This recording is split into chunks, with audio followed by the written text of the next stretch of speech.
আসসালামু আলাইকুম রহমতুল্লাহি ওয়া বারাকাতুহু। বিসমিল্লাহির রহমানির রহিম। আল্লাহু ইয়াহকুমু লা মুআক্কিবা লিহুকমিহি ওয়া হুয়া সারিউল হিসাব।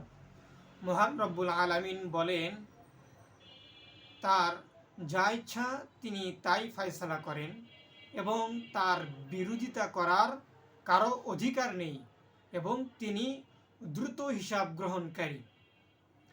একটি কথা আমাদের মাথায় থাকা উচিত যে মহান রব্বুল আলামিন আমাদেরকে যেভাবে সৃষ্টি করেছেন এবং যে কাজের জন্য সৃষ্টি করেছেন তাতেই আমাদের জন্য কল্যাণ নিহিত রয়েছে।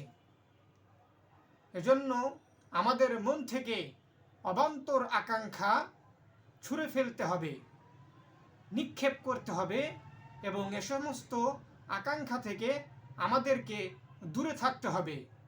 মহান রব্বুল আলামিন আমাদেরকে এ সমস্ত কথার উপর আমল করার তৌফিক দান করুন। আমিন।